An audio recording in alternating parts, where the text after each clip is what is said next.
Après, ouais, ça c'est le problème du documentaire, le cinéma documentaire, à la fois l'aspect esthétique et puis le fait que ça doit être en prise avec une certaine. Parce que du coup, tu as l'autre extrême, les films à sujet extrêmement militants et tout, et puis. Ouais, t'as les films militants avec leur reportage. Ouais, c'est ça. T'as pas de contre-point de vue, enfin de l'année dernière, il y avait que des films sur. Bah, c'est normal, c'était les révolutions. Que des films sur les manifestations, de progrès, des révolutions, des grèves. Ah ouais. Enfin, pas que ça, mais j'en ai vu énormément. Ça a commencé par Tarif, tout sur Berzac. Il y avait les consignes. Ouais, mais ces trois-là, en fait, moi j'ai adoré. Quoi. Ah, mais j'ai aimé, c'est plus que c'était pour montrer les thématiques. Les consignes, c'était quand même un petit peu chiant. Je sais pas, Parce que là, j'ai vu la version de 2 heures. Maintenant, il fait que 4 heures.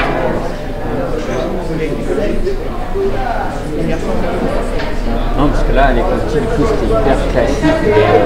Ouais. En fait, c'est un film sur la stratégie. C'est vraiment, ils s'enferment dans les des signes. conflits, quoi. C'est ça que c'est pas mal. Quoi.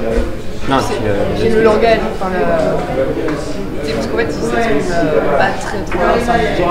Ils font des trucs. Ils se rendent compte que c'est pas. Enfin, qu'ils sont vraiment. Ça permet vraiment de trucs qu'ils font avec leurs propres moyens. En fait. Une grève qui sont humaines, il n'y a pas de mec, tu sais, genre le syndicaliste qui représente tout mais qui est hyper éloigné de la réalité. Il y en a quelques-uns, mais du coup, il y a toujours les autres. Ouais, mais c'est pas vraiment.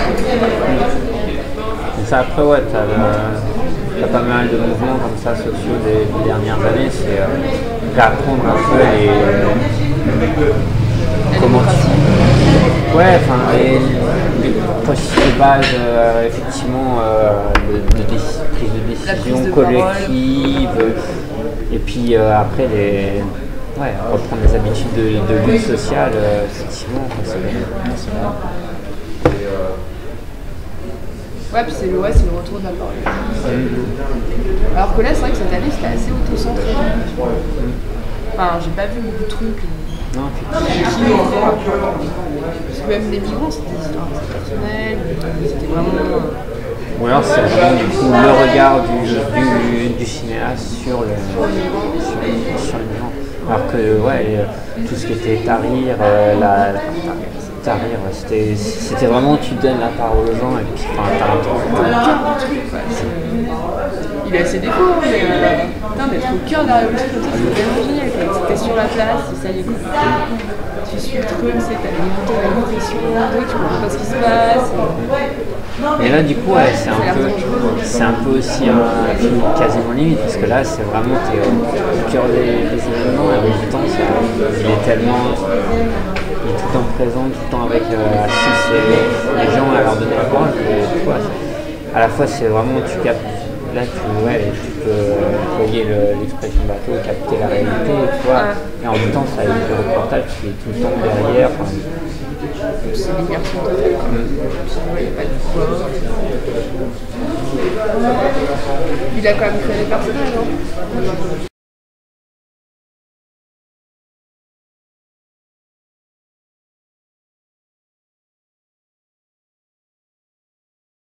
Ce qui était sympa aussi cette année, c'est les cours de Chris Marker.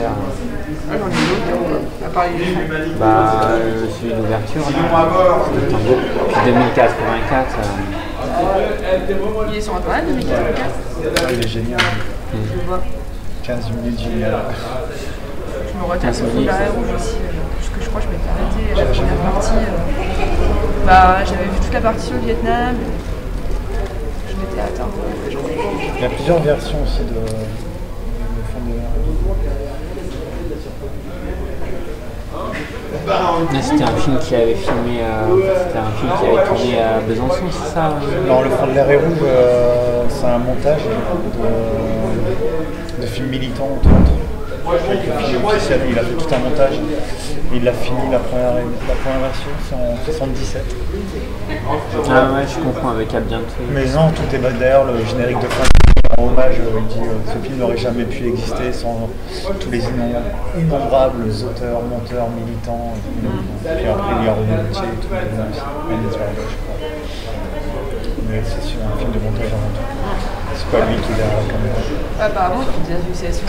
Ah non, mais c'est un truc hyper forte, quoi. Ah ouais, ça va loin. De toute façon, tu peux le revoir et revoir, tu peux réinterpréter. Bon, voilà, avec un pote qui disait que dès qu'il envoyait il voyait des associations qu'il faisait entre tel truc et tout. Genre les mecs de la bourse, je crois que c'est dans celui-là, il y a les mecs de la bourse qui chantent Bombe à l'œil. On parlait à l'œil. C'est possible. Il fait des liens entre les nazis et les mecs de la bourse qui crient Bombe à l'œil. Avec les images du Vietnam, le militaire qui était là, ouais, il faut qu'il crée autant, c'est tellement ouf.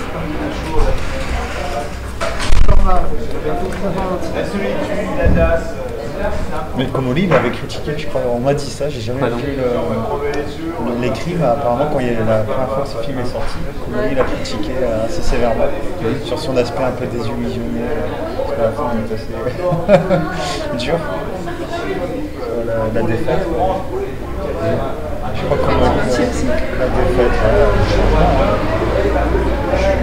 Toujours le problème, c'est quand tu abordes des sujets politiques entre la lucidité et puis la volonté de toujours redonner un peu d'espoir. En même temps, c'est pas totalement perdu, je dis pas que c'est totalement perdu. Une parabole sur le loup et tout à la fin, disant que le loup est toujours vivant.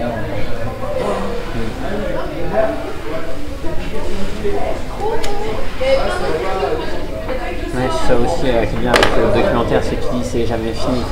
T'as le film qui se clôture, mais là, ça fait quelque chose quand même de te dire que tu vois les personnages que tu as vus dans le film et tout, ça continue. Ouais, continue. C'est bien dans la fin de Tahrir en fait, c'est qu'ils ont gagné parce que Moubarak est tombé, donc ils sont tous là en fait. Et le lendemain en fait il y a une femme qui était là, non, on ne peut pas partir de la place. Et en fait tu sais, il y a tout le générique et ça finit par ça. Il ne faut pas quitter la place, vous vous rendez pas compte, c'est l'armée qui prend le pouvoir, faut pas se laisser avoir, faut faire attention au du monde, et en fait ça finit là-dessus quoi. Et c'est vrai qu'après quand on a vu le film, c'était déjà quelques mois après, ça se passe pas. C'est pas une victoire absolue. Ça continue à pas se passer. Comme bref, ça. Et du coup après je l'ai encore revu et là c'était juste après les élections. Ça fait encore un nouveau sens quoi, je veux dire la petite division d'une révolution. Parce qu'ils le savent pas parce qu'ils sont dans la joie. Et du coup ça il y a une amertume sur le film. Non, c'est vrai que c'est l'année, je trouve qu'on n'a pas eu de film fédérateur. Ça, ouais. D'habitude, il y en a toujours un qui sort du lot comme ça. Je sais pas, mais ce que je te dis, avec Marien, il y avait pas mal de films collectifs sur la prise de parole politique et la sécurité. Et là, c'est plus intime cette année.